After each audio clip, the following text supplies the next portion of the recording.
రాజకీయం రాకముందు అసలు రాజకీయాలు అనేటువంటివి ఉన్నాయా లేవా అనేది ఒకసారి చర్చించుకుంటే మానవుడు పరిణామ క్రమంలో వచ్చినప్పటి నుంచి కూడా అతి స్వల్ప స్థాయి నుంచి ఈ రాజకీయాలు అనేవి వచ్చాయని చెప్పుకోవాల్సి ఉంటుంది. మొదట్లో ప్రకృతి వైపరీత్యాలకు లోనైనప్పుడు వాటి నుండి రక్షించుకోవటానికి, క్రూర జంతువుల బారి నుంచి రక్షించుకోవటానికి గ్రూపుగా ఒక గుంపుగా ఉంటున్నప్పుడు ఆ గుంపును కాపాడుకోవటానికి అవసరమైన రక్షణ విధానాలు, చర్యలు తీసుకోవాల్సిన పరిస్థితి వచ్చింది. అది అక్కడి నుంచి రాజకీయాలు వచ్చినాయి అని చెప్పుకోవచ్చు. ఆ గుంపులు పెరిగిన తర్వాత దాంతోపాటు రాజకీయ స్థాయిలు కూడా పెరిగినాయి. జనం ఎక్కువ అయ్యే కొద్ది సమస్యలు పెరుగుతూ ఉంటాయి. జనం ఆహార విషయాలు కానీ, వాళ్ళకి రక్షణకు సంబంధించినవి కానీ, వాళ్ళ మధ్య జరిగే సంస్కృతికి సంబంధించినటువంటి వివాహాలకు సంబంధించిన వ్యవహారాలు కానీ, ఇవన్నీ ఎలా ఉండాలి, ఏ పనులు చేయాలి, ఏం చేయకూడదని నిర్ణయించడానికి ఒక పెద్దల సమూహం, గుంపు అనేటువంటిది అవసరమైంది పెద్దవాళ్లతో.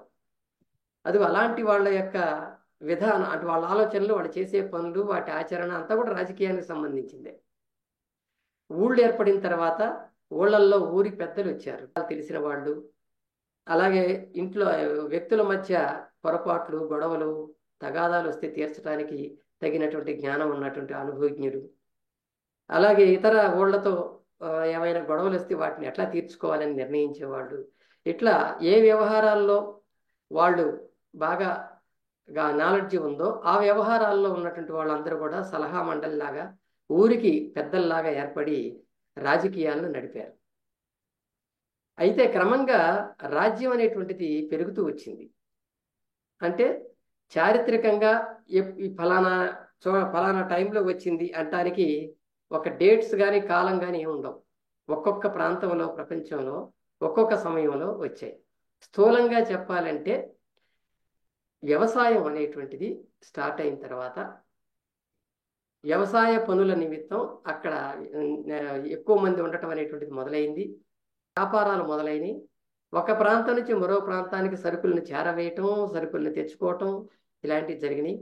అదిగో అక్కడి నుంచే నగరాలు ఏర్పడటం, నాగరికత ఏర్పడటం మొదలైందని చరిత్రకారులు చెప్తుంటారు. వ్యవసాయం అనేది ప్రపంచంలో మొట్టమొదటిగా ఇప్పుడు మనం ఇరాన్ అని ఏదైతే అంటున్నామో ఆ ప్రాంతంలో మొదలయ్యి క్రీస్తు పూర్వం 7000 సంవత్సరాల క్రితమే అది మొదలై, తర్వాత అక్కడి నుంచి వలస వచ్చినటువంటి జనంతో ఇండియాలోకి ప్రవేశించింది. క్రీస్తు పూర్వం 5000 సంవత్సరాల క్రితమే ఇక్కడ వ్యవసాయం ఉంది అనేది మన ఇండియా చరిత్రలో చెప్తున్నటువంటి విషయాలు. రాజకీయాలు కూడా పెరిగాయి, రాజకీయ వ్యవహారాలు పెరిగాయి. ఎందుకంటే ఆటోమేటిక్గా నగరాలు పెరిగితే ఆ నగరాలతో పాటు, నగర జీవనంతో పాటు రాజకీయాల్లో కూడా మార్పులు వస్తాయి. రాజ్య పాలన కూడా మారుతుంది. నగరాలు వచ్చిన తర్వాతనే రాజ్యం కొన్ని నగరాలను కలిపి, కొన్ని ఊళ్ళను కలిపి ఒక రాజ్యంగా చేసుకోవటం అనేటువంటిది మొదలైంది. దానికి ఒక పాలనా యంత్రాంగం అవసరమైంది. ఆ రాజ్య పాలన మొదట్లో పెద్దల మండలితో జరుగుతూ ఉండేది.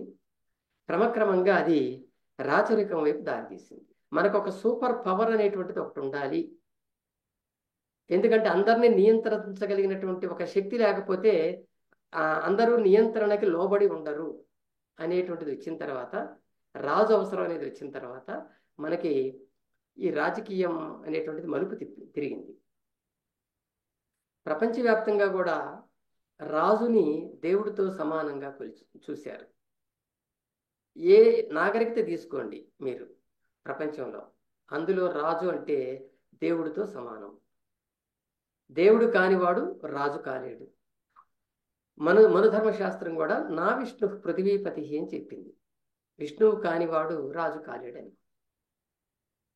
కనుక రాజుకి దేవుడికి సంబంధం ఉంది, ఇద్దరు సమానమే అని చెప్పడంలో అర్థం ఏంటంటే రాజు యొక్క ఆజ్ఞలకి, శాసనాలకి అందరూ కట్టుబడి ఉండాలి. అలా కట్టుబడి ఉండకపోతే వాళ్ళకి విధించాల్సిన శిక్షలు కఠినంగానే ఉండాలి. ఎందుకంటే ఈ రకమైనటువంటి కట్టుబాట్లు అనేవి లేకపోతే రాజ్యం నడవదు. అనే ఒక పద్ధతిలో ఆలోచించి దానికి తగిన విధంగానే ఆనాటి శాసనాలని స్మృతుల్ని కూడా రాశారు. అందువలన మనకి ఆ శాసనాలు స్మృతుల్లో ఇప్పుడు మనం చదువుతున్నప్పుడు అంత కఠినంగా, అంత అన్యాయంగా, అంత అసాంఘికంగా ఎందుకున్నాయన్నప్పుడు దానికి కారణం ఏంటంటే ప్రజల్ని అణిచి ఉంచాలి, లేకపోతే ఈ పెత్తనం అనేటువంటిది ఉండదు, అందరూ పెత్తందారులు అయితే రాజ్యం అనేది ఉండదు అనేటువంటి ఒక ఆలోచన అయి ఉండొచ్చు. కనుక మొదటి నుంచి రాజకీయాలు గుంపు అవసరాలు తీర్చడం కోసం వచ్చాయి. సంఘంలో అందరూ బతకటానికి, సంఘంలో ఉన్నటువంటి సభ్యులందరి మధ్య మంచి సంబంధాలను ఏర్పాటు చేయటానికి, అలాగే వ్యక్తికి రాజ్యానికి మధ్య అవినాభావ సంబంధాన్ని పెంచటానికి, వ్యక్తికి ఉండే స్వేచ్ఛను కాపాడటానికి రాజకీయాలు అనేవి మొదటి నుంచి పరిణామం చెందుతూ వచ్చాయి. క్రమక్రమంగా ఈ రాచరికం వాటన్నిటినీ కూడాను తనలోకి లాక్కుంది, వాటన్నిటి మీద నియంత్రణ అనేది పెట్టింది. అందుకే రాచరికాన్ని నియంతృత్వం అని కూడా మనం ఇవాళ పిలుస్తున్నాం. సిద్ధాంతాల పరంగా చూసినప్పుడు రాచరికం అంటే అనేటువంటిది ఇక మనం నియంతృత్వ సిద్ధాంతానికి మరో పేరు. అన్ని చోట్ల ఇంతే. ఎప్పుడైతే పవర్, అధికారం అంతా కూడా ఒకళ్ళ చేతుల్లోకి వస్తుందో అప్పుడే నియంతృత్వం కూడా వస్తుంది. రాజకీయ సిద్ధాంతాలు కొన్ని చూద్దాం. మనకి 14వ శతాబ్దం తర్వాత రాజకీయ సిద్ధాంతాలు రావటం కూడా మొదలైంది. వాటిల్లో మొట్టమొదట ప్రజాస్వామ్యం గురించి తీసుకుందాం. ప్రజాస్వామ్యం అనేటువంటిది మనకి యూరప్ నుంచి మొదలైంది. 12వ శతాబ్దం తర్వాత ఇంగ్లాండ్లో అంటే అక్కడ రాజు పరిపాలనకి కట్ చేయటం, ప్రజలకు కూడా అధికారాలు ఉండాలి, అందులో సమాజంలో ఉన్నత వర్గాల్లో ఉన్న ప్రజలు కొంత అధికారం కలిగి ఉంటారు, వాళ్ళు అలాగే మతానికి ప్రాధాన్యత ఉండాలి అనే ఆలోచనలు వచ్చిన తర్వాత అక్కడ రాజుకుండే అధికారం కొంత తగ్గింది. ఆ తర్వాత మనకి మాగ్నా కార్టా, మానవ హక్కుల పత్రం లాంటివి కూడా వచ్చాయి. ఈ మానవ హక్కుల పత్రం అంటే ప్రతి మనిషికి హక్కులు ఉన్నాయి అనే స్పృహ ఇంగ్లాండ్లోనే మొదలైంది. అప్పటి వరకే హక్కులు అనే మాటే లేదు. హక్కుల పత్రం వచ్చిన తర్వాత రాజరికంలో కూడా మార్పు వచ్చింది. అంతకుముందు మతానికి రాజుకి ఈ అవినాభావ సంబంధం, విడదీయరాని సంబంధం ఉండేది. ఆ అవినాభావ సంబంధాన్ని తగ్గించటానికి ఈ హక్కుల పత్రం అనేది కూడా దోహదపడింది. అంతేకాదు ఒకానొక దశలో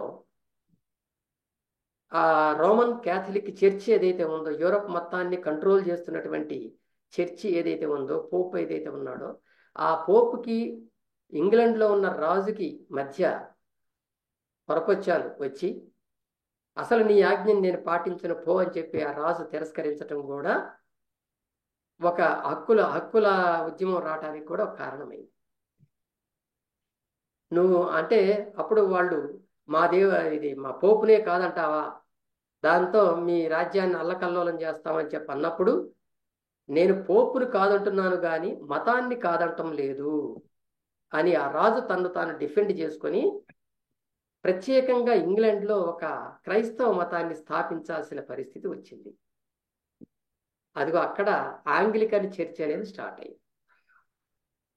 అది ఈవేళ రోమన్ క్యాథలిక్ చర్చ్ ఏదైతే ఉందో దానికి సపరేట్గా ఉంటుంది ఆంగ్లికన్ చర్చ్. అక్కడ వేరే పోప్ ఉంటాడు, అక్కడ వేరే పరిపాలన ఉంటుంది, మత పరిపాలన. అట్లా వచ్చింది. అదొకటి. రెండవది, మతం మీద ఇంకొక తిరుగుబాటు మనకి జర్మనీలో చూస్తాం. 1517వ సంవత్సరంలో మార్టిన్ లూథర్ అనేటువంటి ఒక రోమన్ క్యాథలిక్ క్రైస్తవుడు తిరుగుబాటు చేస్తాడు చర్చి మీద. ఆయన ఒక చర్చిలో పాస్టర్, రోమన్ క్యాథలిక్ చర్చిలో పాస్టర్. ఆయన బైబిల్ బోధిస్తున్నప్పుడు ఈ పోపు వ్యవహారాలు కానీ ఇతర క్రైస్తవ మతంలో ఉండేటువంటి క్లెర్జీస్ అంటారు వాళ్ళని, క్లెర్జీస్ వ్యవహారాలు కానీ ఇవన్నీ చూస్తున్నప్పుడు భక్తితో సంబంధం లేకుండా విలాస జీవితాలు గడపటం, భక్తులైనటువంటి వాళ్ళని పట్టించుకోకపోవటం, వాళ్ళ కష్టాలను చూడకపోవటం, పైగా వాళ్ళ మీద దౌర్జన్యాలని, హింసల్ని అమలు చేయటం, ఇవన్నీ చూశాక చాలా కమిట్మెంట్తో పనిచేసేటువంటి మార్టిన్ లూథర్ 5 సంస్కరణ తీసుకొచ్చి ఆ పోప్ ముందుంచాడు. ఆ ముందుంచినప్పుడు ఆ పోప్ వాటిని తిరస్కరించాడు.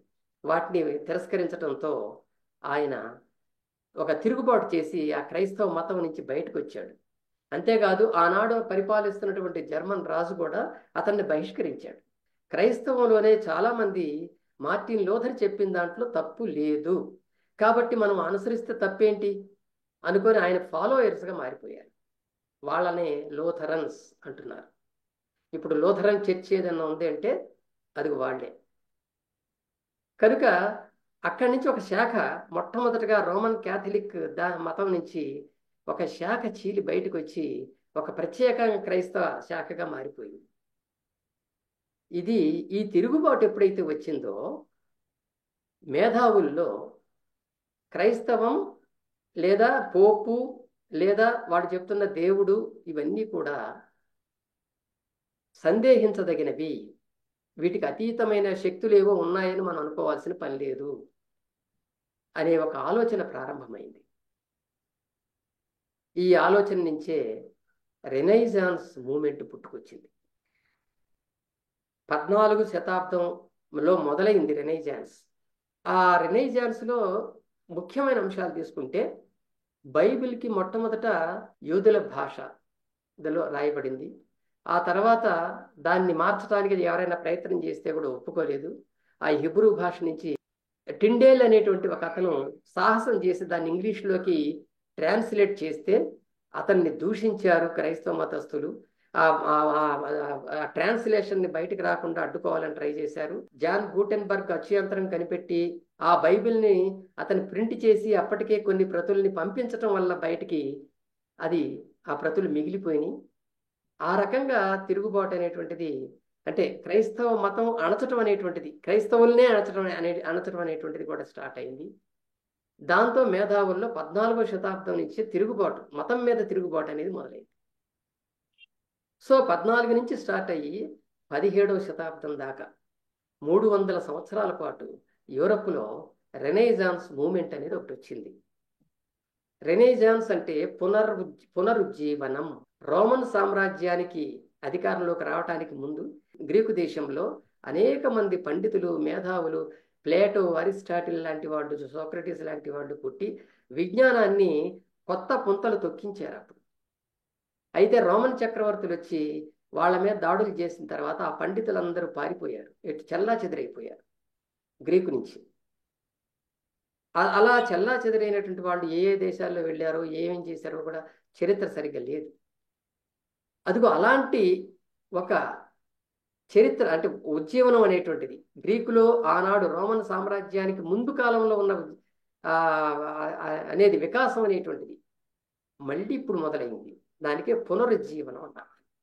ఎవరు కోపర్నికస్ లాంటి వాళ్ళు, గెలీలియో లాంటి వాళ్ళు, బ్రూనో లాంటి వాళ్ళు మతం చెప్పిన వాటికి భిన్నమైనటువంటి సైన్స్ సూత్రాలని, ఖగోళ విషయాలని చెప్పటమే కాకుండా ఇంకా వేరు రంగాల్లో ఉన్నటువంటి వాళ్ళు వేరు ప్రయత్నాలు చేశారు. అలాగే మేధావులు రకరకాల యూనివర్సిటీల్లో ఉన్న, ఎడింబర్గ్ లాంటి యూనివర్సిటీల్లో ఉన్నటువంటి మేధావులందరూ కూడా మానవ సాంఘిక జీవనం ఇంతకన్నా మెరుగ్గా ఎలా ఉంటే బాగుంటుంది, దానికి ఈ మతం అవసరం ఉందా లేదా అనే అంశాల మీద చర్చలు చేశారు. ఇవన్నీ కూడా ఒక పెద్ద టాపిక్. ఇక్కడ ఎందుకు మనం దీని గురించి చెప్పుకోవాల్సి వస్తుంది అంటే, హ్యూమనిజానికి ఆరంభం ఇక్కడ ఉంది. హ్యూమనిజం అనే దాన్ని మొట్టమొదట మనం తీసుకున్నప్పుడు అది కళల పరంగా వాడబడింది. చిత్రలేఖనం కానీ, వివిధ రకాల కళల్లో శిల్పాలు చెక్కటం కానీ, వీటిల్లో ఉండే కళా చతురతని, మానవ ఆకారాలని చిత్రించటం అనేటువంటి దాన్ని ఆ రోజుల్లో హ్యూమనిజంగా భావించేవారు. మొదట్లో ఈ రెనైజాన్స్ ఉద్యమం రాకముందు సంగతి. ఈ రెనైజాన్స్ ఉద్యమం స్టార్ట్ అయిన తర్వాత మతం మీద ఒక తిరుగుబాటు ఆలోచన ధోరణి వచ్చిన తర్వాత కళాకారుల్లో కూడా కొత్త ఆలోచనలు వచ్చినాయి. ఇప్పుడు లియోనార్డో డావిన్సీ లాంటి వాళ్ళు, మొనాలిసా బొమ్మ గీశారు. లాస్ట్ సప్పర్ అనేటువంటి బొమ్మ చాలా అద్భుతాలు, అంటే చాలా ప్రపంచవ్యాప్తమైంది. ఇవి కొత్త ఆలోచనలు రేపెట్టినాయి. అంతకుముందు ఇట్లాంటి బొమ్మలు గీయడానికి ఛాన్స్ లేదు. అసలు యేసుక్రీస్తు బొమ్మ గీయడానికే అవకాశం ఇవ్వాల. అలాంటిది ఈ అవకాశం వచ్చింది అంటే మార్పు రావటం. అలాగే మైఖేల్ యాంజిలో అనే అతను దావీదు బొమ్మ గీశాడు. అది ఆనాడు ఒక సంచలనం. ఆయన మంచి చిత్రకారుడు, శిల్పకారుడు. చర్చి కూడా అతని సేవలు చాలా ఉపయోగించుకుంది. రెనేసాన్స్ మూమెంట్లో ఏమైందంటే, రెనేసాన్స్ మూమెంట్ అయిపోయిన తర్వాత, అంటే 17వ శతాబ్దం సగం అయిన తర్వాత ఏమైందంటే, దీనికి ఒక డిఫరెంట్గా కొత్త డెఫినేషన్ వచ్చింది. మతంతో సంబంధం లేని మానవ జీవనం, హ్యూమనిజం అనే డెఫినేషన్ వచ్చింది. అప్పటిదాకా మతానికి లింకు పెట్టారు, తర్వాత ఆ మతం నుంచి తెగతింపులు చేసేసారు.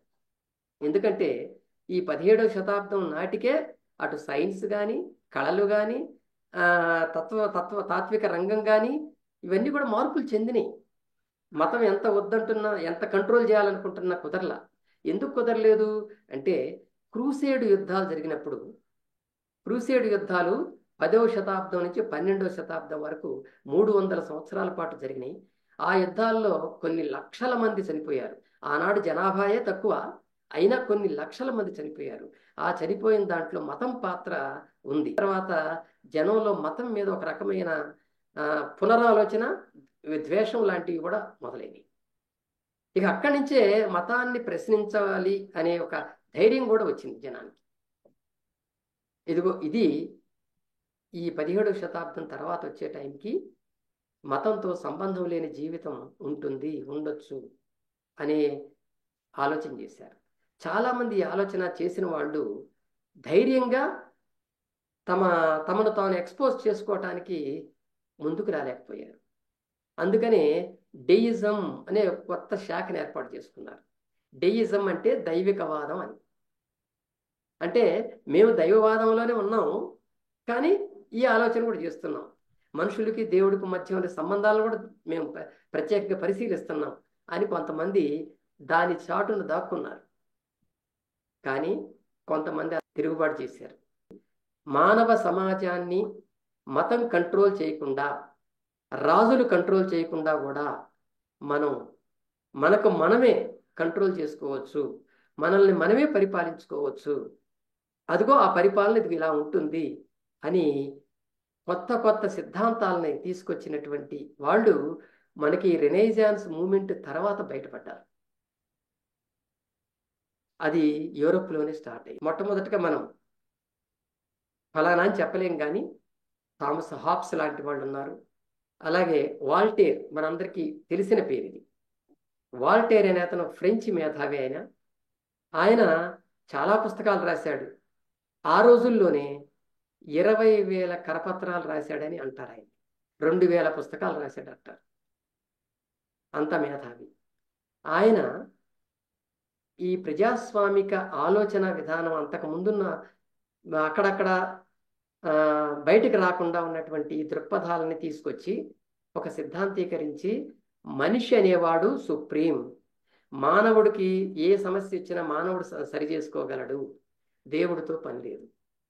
ఆరోగ్య సమస్య కావచ్చు, సాంఘిక సంబంధమైన సమస్యలు కావచ్చు, తర్వాత బతకటానికి సంబంధించినటువంటి వృత్తులకు సంబంధించినవి కావచ్చు, ఏవైనా సరే మనిషి తనంతట తాను బ్రతకగలడు అనే దానికి ఆయన సపోర్ట్ చేశాడు. దాని మీద ఆయన్ని తిట్టిన వాళ్ళు చాలామంది తిట్టారు. ఆయన అక్రమ సంతానం కింద ఆయన జమగట్టారు. ఇవన్నీ జరుగుతాయి. కొత్త విషయాలు చెప్తున్నప్పుడు ఎవరి మీదనైనా సరే ఇట్లాంటి ఆరోపణలు రావటం ఇవన్నీ ఎప్పటి నుంచో ఉన్నాయి. అయినా సరే అతను వెనకాడలేదు. తన లైఫ్ లాంగ్ ప్రజాస్వామిక భావ ప్రచారం కోసం ఆయన పనిచేశాడు. ఆయన ప్రచారం ఎంత ఊపందుకుంది అంటే, ఆ రోజుల్లో యూరోప్లో ఉన్నటువంటి చాలా దేశాలు కూడా రాచరికాన్ని వదిలేసి ప్రజాస్వామ్యంలోకి మనం వెళ్ళాలి అని ముందుకొచ్చాయి. మనకి ఆయన కాలంలోనే ఉన్న మరొక మేధావి రూసో. ఈ రూసో అనే అతను కూడా ఆ రోజుల్లో ఈ వాల్టేర్ని బలపరిచాడు. ఈయన కూడా ప్రజాస్వామిక సిద్ధాంతాలు ప్రచారం చేశాడు.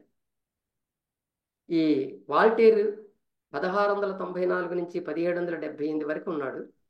రూసో 1671 నుంచి 1774 వరకు ఉన్నాడు. వీళ్ళిద్దరు సమకాలికులే. వాడు చెప్పినవి నమ్మి కొన్ని ప్రాంతాల్లో, అక్కడ యూరోప్లో ఉన్న కొన్ని ప్రాంతాల్లో ఇప్పుడున్న దేశాలు అప్పుడు లేవు, ప్రాంతాలుగా విడిపోయి ఉండేది. కొన్ని దేశాలు మాత్రం ఉన్నాయి అప్పటికి, జర్మను, తర్వాత ఇంగ్లాండ్ లాంటివి. కనుక కొన్ని ప్రాంతాల్లో ఏమైందంటే డెమోక్రసీ, డైరెక్ట్ డెమోక్రసీ అనేటువంటిది వచ్చింది. నేరుగా ఉండే ప్రజాస్వామ్యం, ప్రత్యక్ష ప్రజాస్వామ్యం అని అంటాం దాన్ని. అందులో ప్రజలే సుప్రీం, ప్రజలే తమకు కావలసిన వాళ్ళని నియమించుకుంటారు, కొంతమందిని ఎంచుకుంటారు కూడా, న్యాయమూర్తుల్ని లాంటి వాళ్ళని ఎంపిక చేసుకుంటారు. అలాగే చట్టాలు ఏం కావాలి, తమకి ఎటువంటి చట్టాలు కావాలి అనేది ఆ న్యాయమూర్తుల ద్వారా కానీ, లేదా కొంతమంది మేధావులను ఎంపిక చేసుకొని కానీ వాళ్ళతో ఆ చట్టాలను రూపొందించుకుంటారు.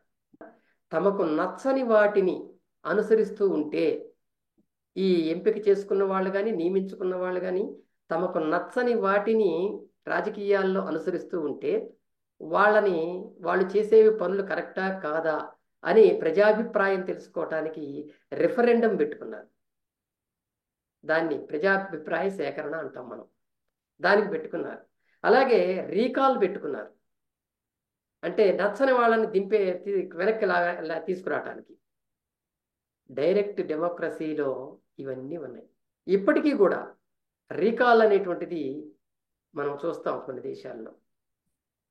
అంటే ఎవరినైనా ప్రతినిధిని మనం ఎంపిక చేసుకుంటే, ఇప్పుడంతా కూడా ప్రాతినిధ్య ప్రజాస్వామ్యం ఉంది కదా, చాలా చోట్ల ఉంది.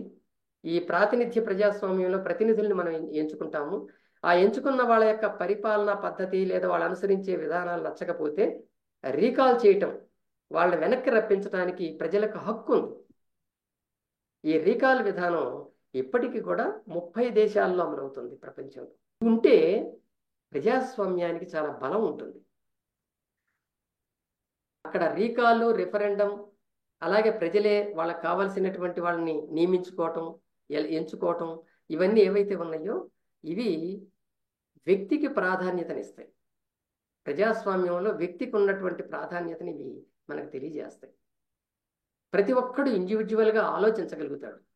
ఎస్, నేను ఇతను చేసిన పనిని సపోర్ట్ చేయాలా వద్దా, ఇతను చేసింది మంచి అనిపిస్తుందా అనిపించట్లేదా, ఏ రకంగా మంచిది ఏ రకంగా మంచిది కాదు అని తన సొంత బుర్రతో, సొంత తెలివితేటలతో ఆలోచించి నిర్ణయాలు తీసుకునే ఒక హక్కు అనేది దాంట్లో మనకు కనిపిస్తుంది. ఇక్కడ వ్యక్తి నిర్ణయాలకి, వ్యక్తి స్వేచ్ఛకి ప్రాధాన్యత ఉంటుంది. అందువలన ఇది బాగా ఫ్లరిష్ అయింది మనకి యూరోప్లో. ఆ తర్వాత ఏమైందంటే దానిలో నుంచి ప్రాతినిధ్య ప్రజాస్వామ్యం వచ్చింది. ప్రాతినిధ్య ప్రజాస్వామ్యంలో మనకి ప్రతినిధుల్ని ప్రజలు ఎన్నుకోవటం, ఒక పార్లమెంటుకో మరో చోటుకో వాళ్ళ పేరు పెట్టుకున్న దానికి పంపటం, వీళ్ళ సమస్యల్ని వాళ్ళ ద్వారా తీర్చుకోవడానికి ప్రయత్నం చేయటం, ఇవన్నీ కూడా తర్వాత వచ్చినటువంటివి. కనుక ఈ ప్రాతినిధ్య ప్రజాస్వామ్యం అనేది యూరోప్లో ఉన్నటువంటి చాలా దేశాల్లో కూడా సక్సెస్ అయింది. అమెరికా లాంటి దేశాలకు వచ్చేసరికి అక్కడ ఈ ప్రాతినిధ్య ప్రజాస్వామ్యమే అధ్యక్ష ప్రజాస్వామ్యంగా, అధ్యక్ష పద్ధతిలోకి వెళ్ళిపోయింది. కొన్ని చోట్లయితే ఇప్పుడు ఇంగ్లాండ్, యూకే లాంటి చోట కానీ, మరికొన్ని దేశాల్లో కానీ ప్రాతినిధ్య ప్రజాస్వామ్యం అనేది మన దేశంలో లాగానే ఎంపిక చేయబడుతూ వాళ్ళ చేత పరిపాలించబడుతూ పరోక్ష ప్రజాస్వామ్యం లాగా ఉంది. ఈ ప్రజాస్వామ్య విధానం అనేటువంటిది ఒక రూపంలో, ఒక పద్ధతిలో అంతటా లేదు, ఆయా దేశాలను బట్టి కూడా మారుతూ వచ్చింది. ఈ ప్రజాస్వామ్యంలో ఈ ప్రతినిధులందరూ వచ్చి వాళ్ళ రకరకాల ఆలోచనలతో ప్రజల గురించి ఆలోచించటం, ఆ పార్లమెంటుల్లో కానీ శాసనసభల్లో కానీ ఒకళ్ళు నచ్చింది ఇంకొకళ్ళకి నచ్చకపోవటం, ఇవన్నీ ధనికులకే తప్ప పేదలకి సంబంధం లేదు అని అనుకోవటం, ఈ ప్రజల యొక్క నిస్పృహ కొన్నాటికి పెరగటం, దీనిలో నుంచి, ఈ ప్రజల నిస్పృహలో నుంచి కొత్త సిద్ధాంతాలు కూడా బయలుదేరినాయి. అట్లా వచ్చిన దాంట్లో అనార్కిజం, ఇందాక చెప్పుకున్నట్టు అనార్కిజం అంటే అరాచకవాదం ఒకటి. దీంట్లో అరాచకవాదం అంటే అది ఒక నిందార్థకంలో మనం అనుకోవాల్సిన పనిలే.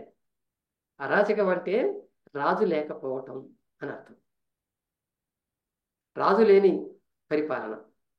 ప్రజలందరూ కూడా తమకు నచ్చినటువంటి వ్యక్తులను ఎంపిక చేసుకుంటారు, కానీ ఎవరు రాజులు కారు, ఎవరు మంత్రులుగా ఉండరు, వాళ్ళందరూ గ్రూప్గా కలిసి పరిపాలిస్తుంటారు. ప్రజల ఏది కావాలంటే వాటిని అందిస్తూ ఉంటారు అనేది దానిలో చెప్పినటువంటి అంశం. కానీ ఇది ప్రత్యక్షంగా అంటే ఏ దేశంలో కూడా ఇది సక్సెస్ కాలేదు, అదొక సిద్ధాంతంగానే ఉండిపోయింది.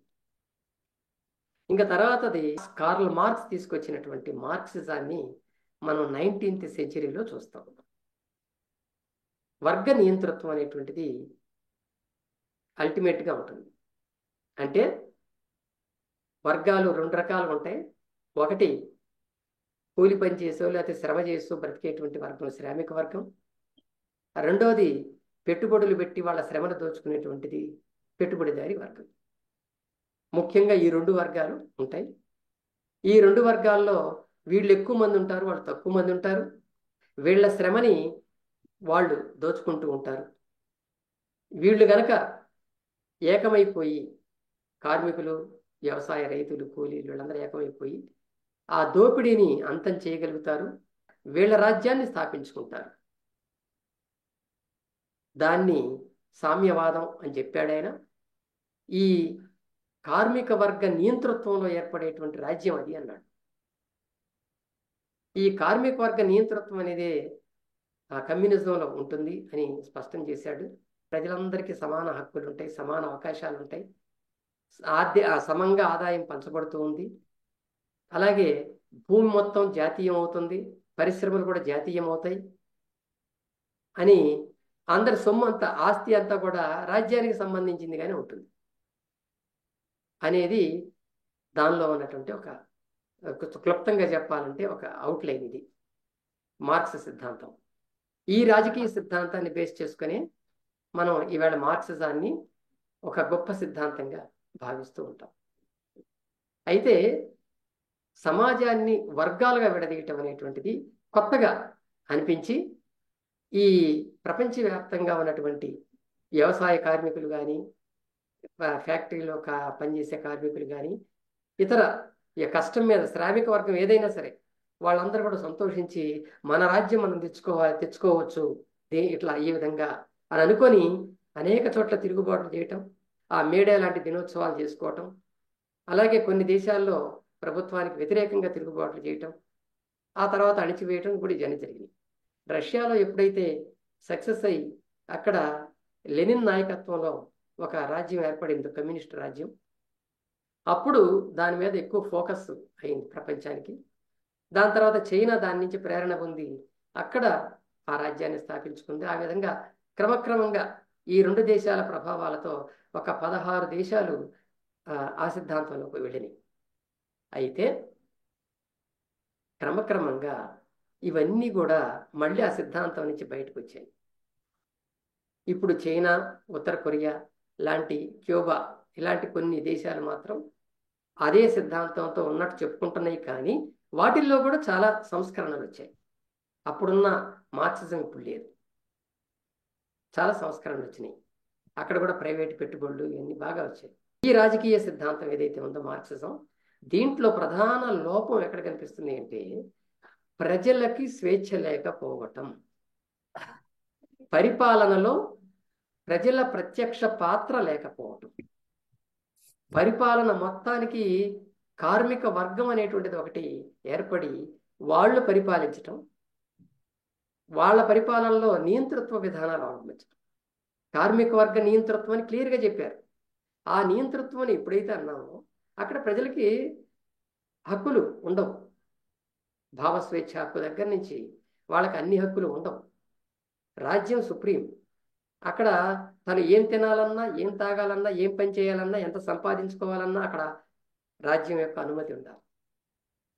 ఇది వ్యక్తి స్వేచ్ఛను హరిస్తున్నది అని ప్రజాస్వామిక దేశాలన్నీ కూడా దాన్ని వ్యతిరేకించాయి. సో మార్క్సిజం ఒక నియంతృత్వ విధానంగా మారిపోయింది. మార్క్సిజాన్ని వచ్చిన తర్వాత దాని తర్వాత వచ్చినటువంటి మరొక సిద్ధాంతం మనకి ఫాసిజం. ఫాసిజం అనేది ఇటలీలోనే స్టార్ట్ అయింది ముస్సోలిని ద్వారా. ఇందులో మనకి కమ్యూనిజంలో కొంతమంది ప్రజల యొక్క అంటే కార్మిక వర్గం యొక్క నియంతృత్వం ఉంటే, ఈ ఫాసిజంలో ఏంటంటే ఏక వ్యక్తి నియంతృత్వం ఉంటుంది. అథారిటేరియనిజం అంటాం దీన్ని. ఏక వ్యక్తి నియంతృత్వం ఉంటుంది. అంటే పూర్వకాలంలో రాజులు ఏ విధంగా ఏక వ్యక్తి నియంతలుగా ఉన్నారో అదేవిధంగా ఇక్కడ కూడా ఏమవుతుందంటే అధ్యక్షుడు ఉంటాడు దేశానికి. ఆ అధ్యక్షుడి యొక్క సర్వం సహాధికారాలు ఉంటాయి. అన్ని అధికారాలు అతని చేతిలో ఉంటాయి. ఇక మంత్రివర్గం నామమాత్రం. అలాగే ఏ నిర్ణయం తీసుకోవాలన్నా అతనే సుప్రీం. సో ఈ విధమైనటువంటిది ఇటలీ నుంచి స్టార్ట్ అయ్యి ఆ తర్వాత హిట్లర్ జర్మనీకి వచ్చేసింది. హిట్లర్ మనకి ఫాసిజం అనగానే హిట్లర్ గుర్తొచ్చే విధంగా మనం ఇప్పుడు ఇదైపోయాం. ఎందుకంటే హిట్లర్ అనుసరించిన విధానాలు, ఆయన చేసిన హత్యాకాండ, యూదుల్ని మొత్తం నామరూపాలు లేకుండా తుడిచిపెట్టేయటం జర్మనీ నుంచి, అట్లా ఆయన అనుసరించిన హింసాయుత విధానాలు చూశాక చాలా హిట్లర్ మీద ప్రపంచం అంతా కూడా వ్యతిరేకించి చివరికి రెండవ ప్రపంచ యుద్ధం రావటానికి ఆయన కారకుడైనట్లుగా మనం చదువుతాం. సో ఫాసిజంలో ఇక వ్యక్తులకి స్వేచ్ఛ లేదు. అసలు ఇక చక్రవర్తి నియంత అంతే.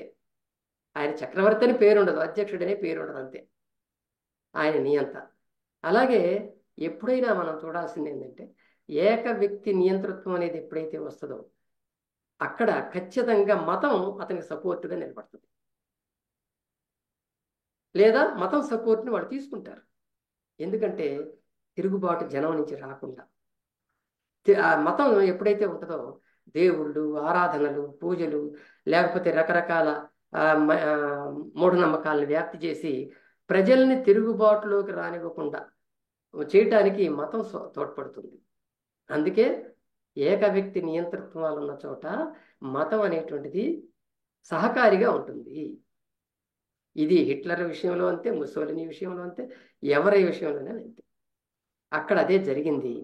అందువలన ఫాసిజం కూడా రెండవ ప్రపంచ యుద్ధం తర్వాత దాని మీద వ్యతిరేకత వచ్చి ఆ యుద్ధంలో ఫాసిజాన్ని ఓడించడం అనేటువంటిది మనం చూస్తాం. మళ్ళీ మనం పొందిన నష్టాలు, యుద్ధాల వల్ల చాలా నష్టపోతున్నాం.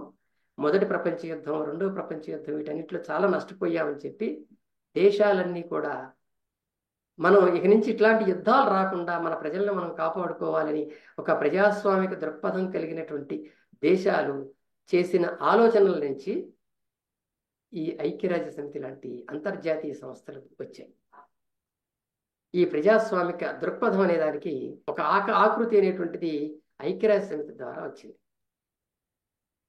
సో ఆ విధంగా ప్రజాస్వామ్యం అనేది మళ్ళీ ప్రపంచవ్యాప్తంగా ఆదరణ పొందింది. అయితే ఈ ప్రజాస్వామిక విషయాల్లో మనం చూసేటప్పుడు ఇండియా మనకు గొప్ప ప్రజాస్వామిక దేశంగా చెప్పుకుంటున్నాం. మన రాజ్యాంగం ఓయి ద పీపుల్ ఆఫ్ ఇండియా అనే దాంతో స్టార్ట్ అవుతుంది. ఇతర రాజ్యాంగాల్లో మనకు కనపడదు. కనుక ఇక్కడ ఏమంటున్నారంటే ప్రజలు తమ కోసం తాము రాసుకున్నటువంటిది ఈ రాజ్యాంగం. ఇది ప్రజాస్వామిక తత్వం కలిగినటువంటిది అని చాలామంది దీన్ని మెచ్చుకున్నారు.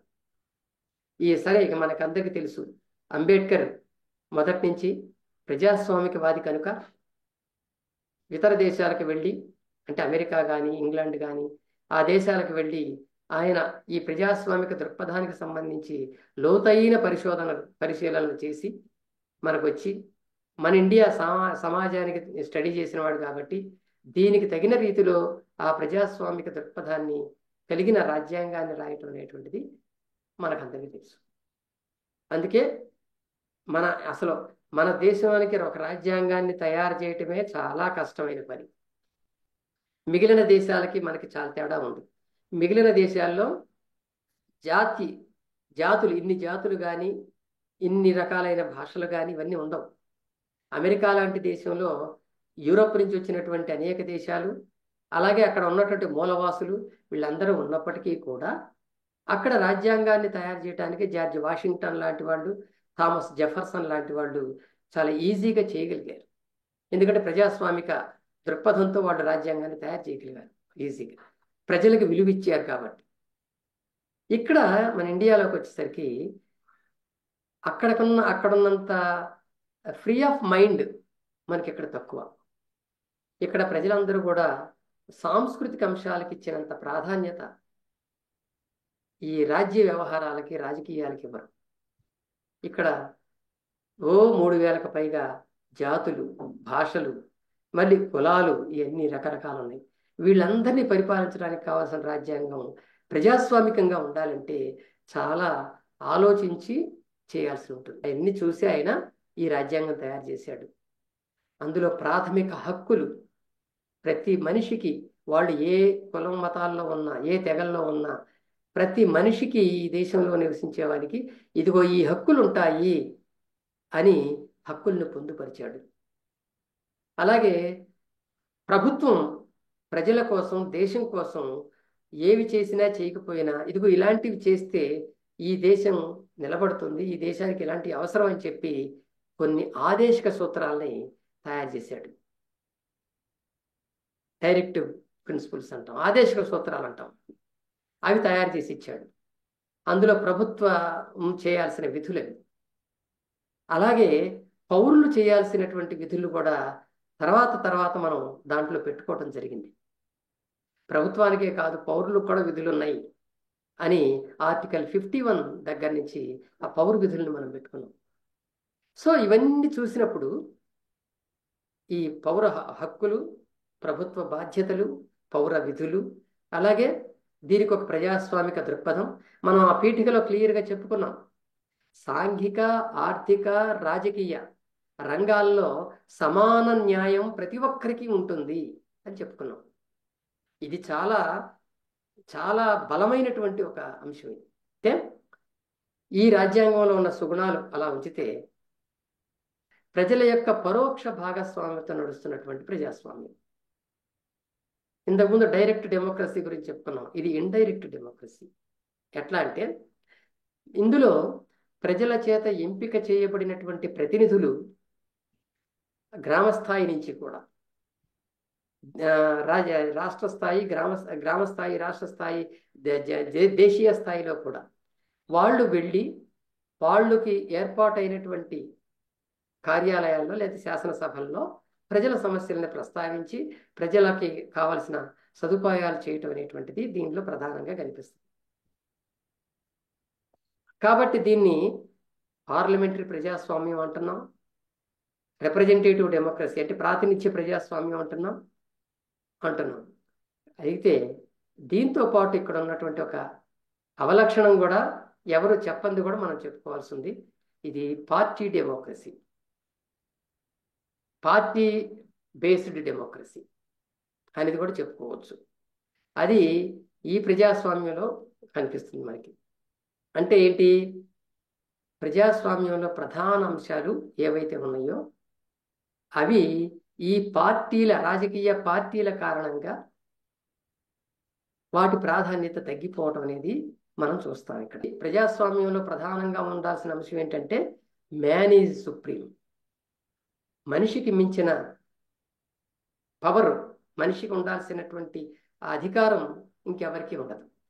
అది వ్యక్తిగతమైంది. ప్రతి వ్యక్తి తనను తాను సాధికారంగా మార్చుకున్నప్పుడే, సాధికారికంగా తయారైనప్పుడు ఆ దేశంలో ప్రజాస్వామ్యం చక్కగా నిలబడుతుంది. ఒక దేశానికి సార్వభౌమత్వం ఎలాగైతే ఉంటుందో అలాగే ప్రతి వ్యక్తికి కూడా ఒక సార్వభౌమత్వం అనేటువంటిది ఉండాలి. సావరెనిటీ అంటాం దాన్ని.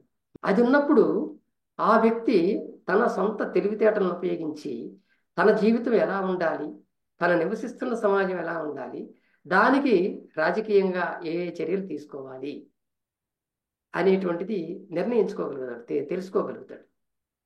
కానీ ఆ అవకాశం ఇక్కడ లేకుండా పోయింది. దానికి ఇక్కడ ఉన్నటువంటి రాజకీయ పార్టీల ఆధిపత్యం అనేది దేశం మీద ఉండటం అనేటువంటిది కారణం. ఇది ప్రజల నిర్ణయాలని ఓవర్టేక్ చేసేటువంటిది. పార్టీల ఆధిపత్యం ఇవాళ ప్రజాస్వామ్యంలో ఉంది మనకి. ఏ పార్టీ ఎక్కువ ప్రతినిధుల్ని ప్రజల నుంచి పొందగలిగితే ఆ పార్టీ అధికారం. దీనివల్ల ఏమవుతుందంటే ప్రజల్లో క్రమక్రమంగా పార్టీల పట్ల వైమనస్యత పెరిగింది. అంటే ఒక వెగటు, ఇక మనదేమీ లేదు, అంతా అవి ఎట్లా చేసుకుంటే అట్లా, మనం ఏం చేయలేము, దీన్ని ఈ వ్యవస్థను ఏం చేయలేము అనే పరిస్థితి క్రమక్రమంగా దేశంలో పెరిగింది. మీరు చూడండి, ఎన్నికలు వచ్చినప్పుడు ఏదో హడావుళ్ళు మనకు కనిపిస్తాయి, కానీ ప్రజలు ఎవరికి వేసినా ఒకటే అనే వైమనస్యతతో ఉంటారు. ఇది మనం గుర్తించాలి. ప్రజాస్వామ్యంలో ఇలాంటిది ఉండకూడదు. ఉంటే అది ప్రజాస్వామ్యానికి ముప్పది. ఇదంతా ఎందుకు వచ్చింది ఈ వైమనస్యత అంటే పార్టీల వల్ల.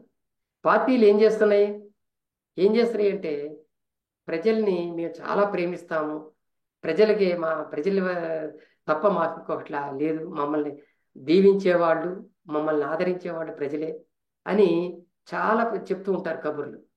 ఎన్నికలు వచ్చినాయి అంటే లేనిపోని ప్రేమలు, ఎప్పుడు చూపని ప్రేమను ప్రజల మీద చూపిస్తారు. ఇక అధికారం చేపట్టిన తర్వాత ఆ ప్రజలు మళ్ళీ ఆ ప్రేమలు, ఆ ప్రజలు వాళ్ళు గుర్తుండవు. అలాంటిది పద్ధతి. ప్రతి పార్టీకి కొన్ని లక్ష్యాలు ఉంటాయి. ఆ లక్ష్యాలు ప్రజాస్వామికమైనవా అప్రజాస్వామికమైనవా అనే దానికి కూడా మనం ఖచ్చితంగా తేల్చలేని లక్ష్యాలు ఉంటాయి ఒక్కొక్క పార్టీకి. ఇప్పుడు మనం చూస్తున్నాం, బీజేపీకి ఒక లక్ష్యం ఉంటుంది, హిందూ రాష్ట్ర స్థాపన. అలాగే కాంగ్రెస్కి ఇంకొక లక్ష్యం ఉంటుంది, తన అధికారాన్ని దాన్ని స్థాపించి దేశంలో తన పూర్వీకులు అనుసరించిన ప్రజాస్వామ్యాన్ని మళ్ళీ పునరుద్ధరించడం ఏదో ఉంటుంది. కమ్యూనిస్టులకు ఒకటి ఉంటుంది లక్ష్యం, కమ్యూనిజాన్ని తీసుకురావడం. అలాగే తెలుగుదేశం, ఇంకా ఇతర పార్టీలు ప్రతిదానికి కొన్ని లక్ష్యాలు పెట్టుకునే పార్టీలు ఏర్పడతాయి.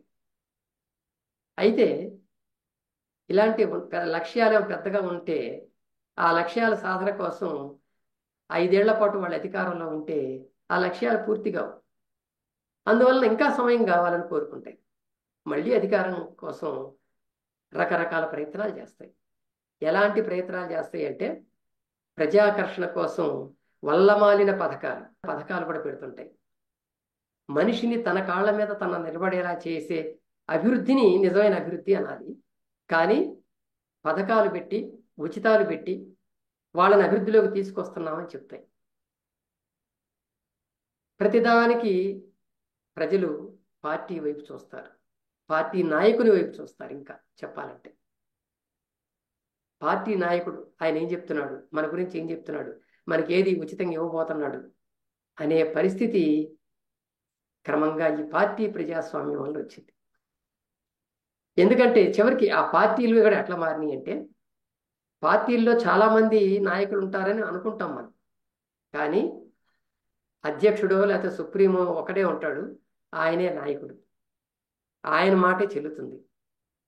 అంటే ప్రజాస్వామ్య దేశం అని చెప్పుకుంటున్నాం, ప్రజాస్వామ్య రాజ్యాంగం అని చెప్పుకుంటున్నాం, ప్రజాస్వామ్యం కోసమే పార్టీలు ఉన్నాయని కూడా చెప్పుకుంటున్నాం. కానీ పార్టీల్లో అధికారం మొత్తం కూడా కేంద్రీకృతమై ఒకళ్ళ చేతుల్లోనే ఉంటున్నది, రాచరికాన్ని గుర్తు చేస్తున్నది లేదా నియంతృత్వాన్ని గుర్తు చేస్తున్నది. నిజానికి అంతే. సుప్రీం ఎవరైతే ఉంటారో వాళ్ళ మాటకి ఎవరైనా ఎదురు తిరిగినా, వాళ్ళ మాటకి చెల్లుబాటు కాకపోయినా అవతల వాళ్ళ మీద చర్యలు ఉంటాయి. వాళ్ళ పార్టీ నాయకులైనా కావచ్చు, ప్రజల్లో ఎవరైనా కావచ్చు. కనుక ఈ పద్ధతిని ఏమంటాం మనం? నియంతృత్వ ఆలోచన అనమా? ప్రజల అభిప్రాయంతో పని లేకుండా పరిపాలించటాన్ని ఏమంటాం? ఇవన్నీ కూడా మనం చూస్తున్నాం ఇప్పుడు ప్రజాస్వామ్యాలు.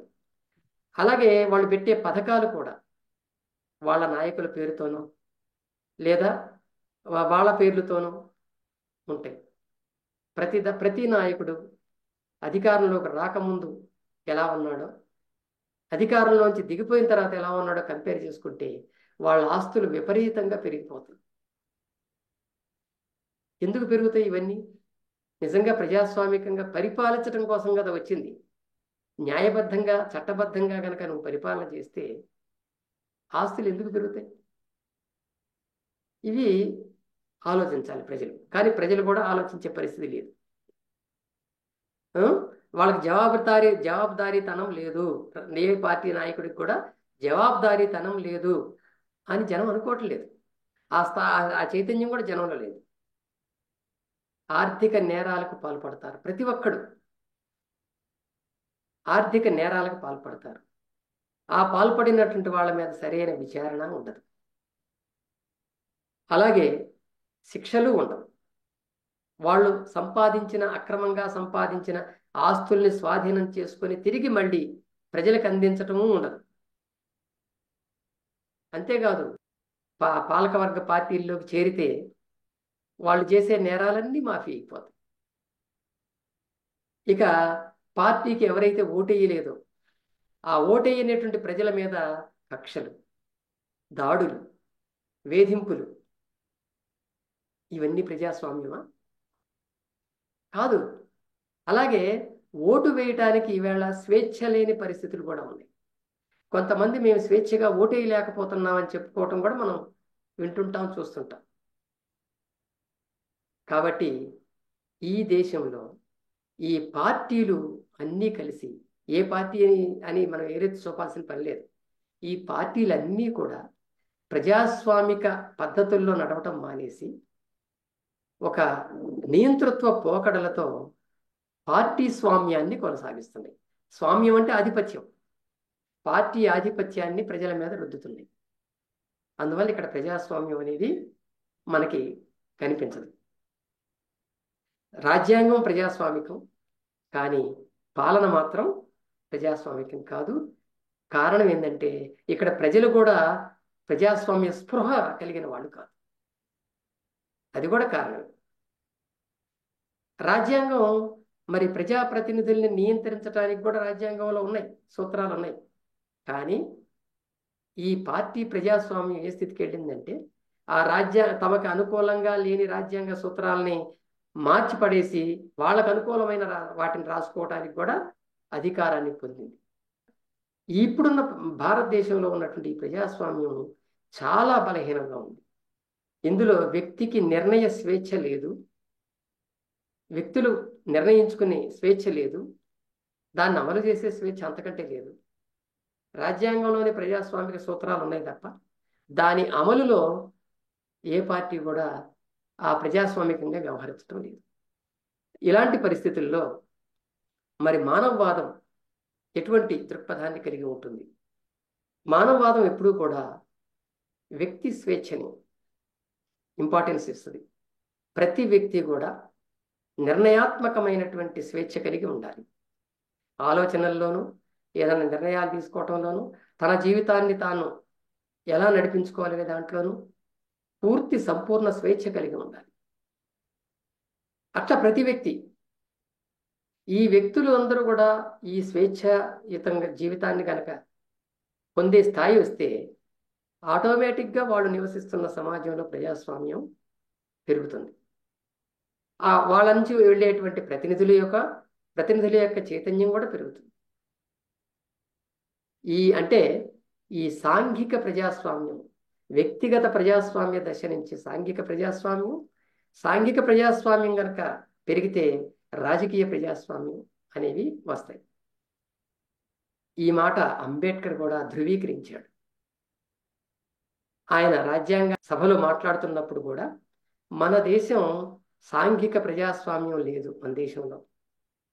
కాబట్టి మనం ఈనాడు రూపొందిస్తున్న రాజ్యాంగం కానీ, ఈ పరిపాలన కానీ మున్ముందు ఎంతకాలం సాగుతుందో కూడా చెప్పలేం. ప్రజాస్వామ్యం సంఘంలో లేకుండా కేవలం రాజ్యాంగంలో ఉంటే అది ఎంతకాలం నిలబడుతుందో చెప్పలేమని చెప్పి ఆయన బాధపడతాడు.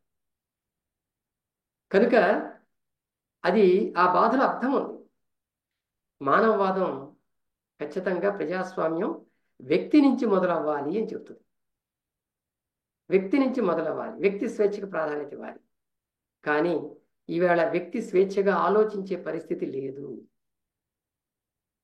అతను పుట్టిన దగ్గర నుంచి పెరుగుతున్న దశ తీసుకున్నట్లయితే పెరుగుతున్న క్రమం కానీ, అలాగే అతని ఆలోచన క్రమం కానీ అన్నీ కూడా చిన్నప్పటి నుంచే మతాలకి లింకు పడిపోయి కులాలకి లింక్ అయిపోయి స్వతంత్ర నిర్ణయాలు అనేటువంటి దానికి అసలు అవకాశమే లేకుండా పోయి ఉండే పరిస్థితి ఉంది.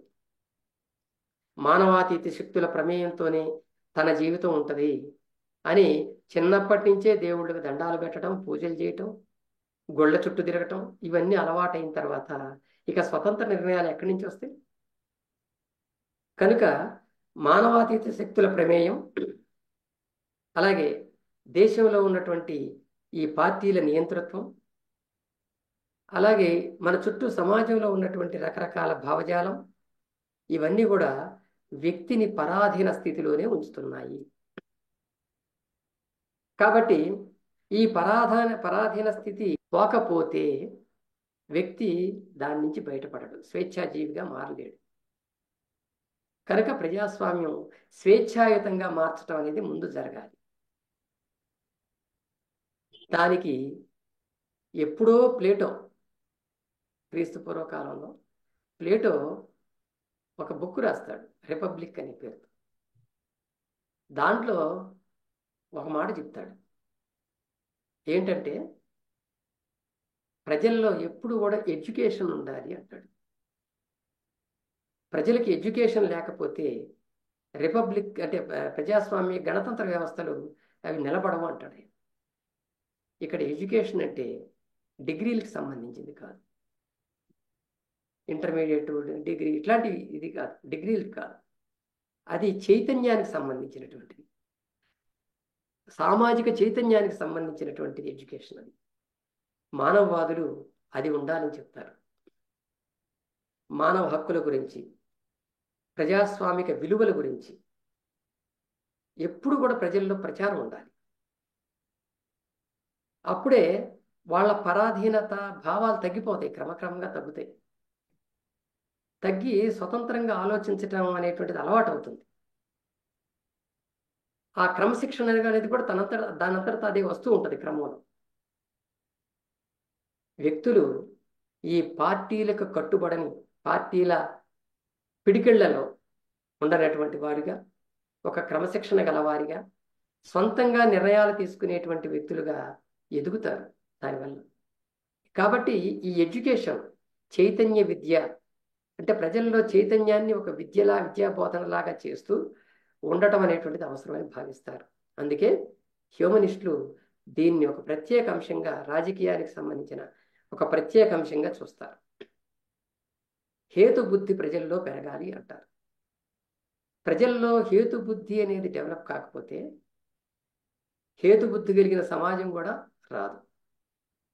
ఎన్నికల సమయాల్లో మనం చూస్తున్నాం, రాజకీయ పార్టీలు వాళ్ళ నాయకులు ఎట్లాంటి ఉపన్యాసాలు ఇస్తారంటే నిజంగా ప్రజల జీవితాలు అప్పటికప్పుడే మారిపోయి వాళ్ళంతా పెద్ద విలాసవంతులైపోయినట్టుగా ఊహించుకునేటువంటి ఉపన్యాసాలు వాళ్ళు ఇస్తారు. అలాగే వాళ్ళ ఊరేగింపులు, జనాన్ని తీసుకొని ఊరేగింపులు చేయటం, వాగ్దానాలు చేయటం, దాని మాయలో అంటే ఆ మాటల మాయలో పడిపోయి జనం కూరుకుపోయి స్వతంత్రంగా ఆలోచించలేనటువంటి వాళ్ళు, డబ్బులకు తమ ఓటుని, తమకున్న స్వేచ్ఛను కూడా అమ్మేసుకునేటువంటి వాళ్ళు, సెంటిమెంట్లకు లొంగిపోయి కనీస హేతు బుద్ధితో ఆలోచించలేనటువంటి వాళ్ళు, ఇలాంటి ప్రజలు మన కళ్ళ ముందు ఉండటం వల్లనే పార్టీలు అనేవి ఇక్కడ అధికారం చెలాయించగలుగుతున్నాయి. అందువలన మానవవాదులు ఏమంటారంటే ప్రజల్లో హేతుబుద్ధిని పెంచటం ఒక అవసరం. ప్రతిదానికి కార్యకారణ సంబంధాన్ని కలిగినటువంటి ఆలోచనలు ప్రజల్లో రావటం అవసరం. రాజకీయంగా సమాజం పటిష్టంగా, బలంగా ఉండాలంటే ఇది కావాలి అంటారు. అవసరమైతే అలాంటి ఏదైనా ఎన్నికలు వచ్చినప్పుడు ఆ ఎన్నికల్లో కూడా హ్యూమనిస్టులు కూడా పాల్గొని దీన్ని ప్రచారం చేయాలి. ఎందుకంటే ఆ టైంలో జనం ఎన్నికల మూడ్లో ఉంటారు, ఎవరు ఏం చెప్తున్నారని వినటానికి వస్తుంటారు. కాబట్టి ఆ ప్లాట్ఫామ్స్ని ఉపయోగించుకొని చెప్పాల్సిన అవసరం ఉందని హ్యూమనిస్టులు కూడా భావిస్తూ ఉంటారు. అలాంటివి మనం మన ఆంధ్రప్రదేశ్లో, తెలంగాణ రాకముందు ఆంధ్రప్రదేశ్లో కొన్ని చూసాం మనం. మొట్టమొదటి గోరా గారు 1951లో విజయవాడ పార్లమెంటు నియోజకవర్గం నుంచి పార్టీ రహిత అభ్యర్థిగా పోటీ చేశాడు. ఈ పార్టీ రహిత అభ్యర్థి అంటే ఏంటంటే పార్టీలతో సంబంధం లేకుండా ప్రజాస్వామ్యం ఉంటుంది అని చెప్పటం. పార్టీలెస్ డెమోక్రసీ అంటారు. సో ఈ పార్టీలు లేకపోయినా సరే ప్రజాస్వామ్యం ఉంటుంది, అసలు అదే సరైన ప్రజాస్వామ్యం అవుతుంది. పార్టీలు ఉన్న తర్వాత నుంచి పార్టీ స్వామ్యం వస్తుంది తప్ప ప్రజాస్వామ్యం ప్రజలు ఇగ్నోర్ చేయబడతారు పార్టీల వల్ల అనేటువంటిది ఆ రోజుల్లో ఉండటం వల్ల ఎంఎన్ రాయ్ దీని గురించి మొట్టమొదటిసారిగా ప్రచారం చేయటం వల్ల మన ఇండియాలో ఈ పార్టీలెస్ డెమోక్రసీ అనేటువంటిది వచ్చింది రంగం మీద. గెలుస్తామని ఎవ్వరు అనుకోరు, హ్యూమనిస్టులు కానీ నాస్తికులు కానీ ఎవరు ఇట్లా అనుకోరు మేము గెలుస్తామని. కానీ ఆ ప్లాట్ఫామ్ను ఉపయోగించుకోవాలి. సేమ్ అట్లాగే 1967లో ఎంవి రామ్మూర్తి గారు, మల్లాది సుబ్బమ్మ గారి హస్బెండ్, ఆ రామ్మూర్తి గారు ఒంగోలు నియోజకవర్గం నుంచి ఎంపీగా పోటీ చేసి ఆ సమయం ఎన్నికల సమయంలో ఊరూరా తిరిగి హ్యూమనిజాన్ని ప్రజాస్వామ్యాన్ని ప్రచారం చేశాడు ఆయన. అలాగే 1972లో మన విజయవాడ తూర్పు అసెంబ్లీ నియోజకవర్గం నుంచి లవణం గారు పోటీ చేశారు, గోరా గారి అబ్బాయి. ఆయన కూడా పార్టీలెస్ డెమోక్రసీ ప్రచారం చేశాడు. సుబ్బమ్మ గారు స్వయంగా 1980లో హైదరాబాద్ పార్లమెంటరీ నియోజకవర్గ ఎంపీగా నిలబడి ఆమె ప్రచారం చేశారు. ప్రజాస్వామ్యం అనేది పార్టీలతో నిలబడేది కాదు. పార్టీలు ఎప్పుడైతే మన ప్రజాస్వామ్యం పార్టీలు అని అనుకుని వాళ్ళకు ఓట్లు వేస్తామో వాళ్ళు అధికారంలోకి వెళ్తారు.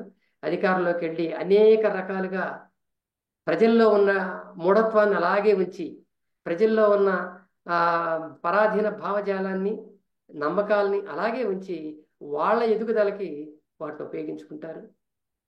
మీరు ఎప్పుడైనా గమనించారా?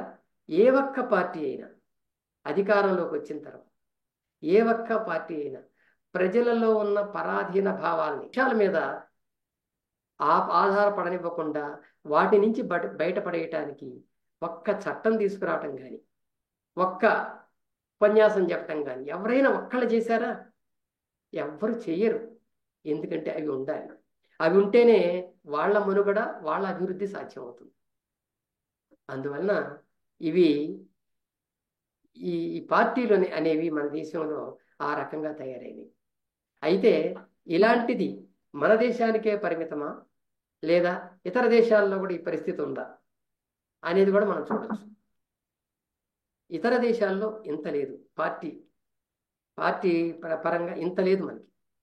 అటు ఇంగ్లాండ్ లాంటి దేశాల్లో, అమెరికా లాంటి దేశాల్లో పార్టీలు ఉన్నాయి. అమెరికాలో రిపబ్లికన్ పార్టీ, డెమోక్రటిక్ పార్టీ ఇవన్నీ ఉన్నాయి. కానీ గత ఒక దశాబ్ద కాలంగా తప్ప అంతకుముందు ఎవరు కూడా ఇట్లా ప్రజలను మధ్యపరిచి వాళ్ళల్లో ఉన్నటువంటి సెంటిమెంట్స్ని రెచ్చగొట్టి అధికారంలోకి రావడానికి వాళ్ళు అంత ప్రయత్నం చేయలేదు. మనకి ట్రంప్ దగ్గర నుంచి క్రిస్టియానిటీని బుచ్చగించి క్రిస్టియన్ ఓట్లతో అధికారంలోకి రావాలని ప్రయత్నం చేయటం అనేటువంటిది మొదలైంది. అలాగే ఇక్కడ కూడా గత కొంతకాలం నుంచి ఒక 15-20 సంవత్సరాల నుంచి కూడా మతాన్ని బేస్ చేసుకొని మతాలను రెచ్చగొట్టి సెంటిమెంట్లను రెచ్చగొట్టి ఓట్లు పొందాలనే ఆలోచన ఇక్కడ కూడా వచ్చింది. ఇంగ్లాండ్లో ఈ రకమైన ప్రయత్నాలు చేసినందుకు చాలా వ్యతిరేకత వచ్చింది కాబట్టి అక్కడ అంతగా జరగదు. కనుక ఇట్లాంటివి ఈ రెచ్చగొట్టడం అధికారంలోకి రావటం అనేటువంటిది ప్రజాస్వామ్యంలో ఆ ప్రజాస్వామ్య సిద్ధాంతానికి అంటుకున్నటువంటి ఒక తెగులు రోగం లాంటిదన్నమాట. అది ఈవేళ మన ఇండియాలో ఫుల్గా నడుస్తుంది. అది అయితే హ్యూమనిస్టులు చెప్పేది ఏంటంటే వ్యక్తి సంక్షేమం లేకుండా సాంఘిక సంక్షేమం అసాధ్యం. వ్యక్తి టోటల్ డెవలప్మెంట్ చూడకుండా కేవలం సంక్షేమ పథకాలతో వాళ్ళని ఒక ఎదురు చూసేవాళ్ళుగా మన బిచ్చగాళ్ళలాగా ఎదురు చూడటం అనేటువంటిది ఇది ప్రజాస్వామ్యాన్ని ఒక రకంగా బలహీనపరిచేటువంటి అంశం. ఇది ఈవేళ జరుగుతుంది మన దేశంలో. అందుకే హ్యూమనిస్టులు దీన్ని వ్యతిరేకిస్తారు, ఈ రకమైన పద్ధతిని. మొన్న రీసెంట్గా మీకు ఒక ఎగ్జాంపుల్ చెప్తాను హ్యూమనిస్టులు చేసింది. యూరోపియన్ పార్లమెంట్కి ఈ నెల జూన్ 6 నుంచి 9 వరకు ఎన్నికలు జరిగినాయి. మీ అందరికీ తెలుసు, యూరోప్లో ఉన్నటువంటి 35 దేశాలు ఉమ్మడి పార్లమెంట్ని ఏర్పాటు చేసుకున్నాయి. 10 ఏళ్ల నుంచి ఎన్నికలు జరుగుతూ వస్తున్నాయి అక్కడ ఆ యూరోపియన్ పార్లమెంట్కి. దీంట్లో ఏంటంటే ఒక్కొక్క దేశం నుంచి కొంతమంది ప్రతినిధులను దామాషా ప్రకారం, జనాభా ప్రకారం కొంతమంది ప్రతినిధులు కేటాయించారు అన్ని దేశాలకి. ఆ సంఖ్యలో ఒక్కొక్క దేశం ఒక్కొక్క సంఖ్యలో ప్రతినిధుల్ని పార్లమెంట్కి పంపిస్తుంది. యూరోపియన్ పార్లమెంట్ అంటే యూరోప్లో ఉన్న అన్ని దేశాల యొక్క సంక్షేమాన్ని చూసే పార్లమెంట్. అది ప్రజాస్వామ్యబద్ధమైనటువంటి పార్లమెంట్. దానికి మొన్న ఎన్నికలు జరిగినప్పుడు హ్యూమనిస్టులు ఏం చేశారు ఆ దేశాల్లో అన్నప్పుడు, వాళ్ళు ఏం చేశారంటే ఒక ప్రతిజ్ఞా పత్రం తయారు చేశారు, ప్లెడ్జ్. అందరికీ ఆ ప్రతిజ్ఞా పత్రాన్ని పంపించారు, రిలీజ్ చేశారు. వాళ్ళు అందులో ఏం కోరారంటే, మీరు ఒక ప్రతిజ్ఞ చెయ్యండి, మీ ప్రతిజ్ఞ ఎలా ఉండాలంటే ఇదిగో ఇలా ఉండాలి అని ఒక మోడల్ ప్రతిజ్ఞ ఇచ్చారు. ఆ ప్రతిజ్ఞ ఏంటో మీకు ఇప్పుడు చెప్తాను. I pledge to defend human rights, the rule of law and liberal democracy against anti rights and anti democratic ideologies. ఇది ఫస్ట్ పాయింట్. అంటే నేను మానవ హక్కుల్ని కాపాడుతాను, చట్టబద్ధ పాలనని రక్షిస్తాను, అలాగే లిబరల్ డెమోక్రసీ ఉదారవాద ప్రజాస్వామ్యాన్ని నిలబెడతాను, హక్కులకు వ్యతిరేకంగా ప్రజాస్వామిక భావజాలానికి వ్యతిరేకంగా ఏది జరిగినా కానీ దాన్ని వ్యతిరేకిస్తాను అని మొదటి అంశంగా ఉంటుంది. రెండోది, I pledge to uphold secularism as an essential underpinning of EU democracy and ensure EU decision making is based on critical thinking and evidence based reasoning.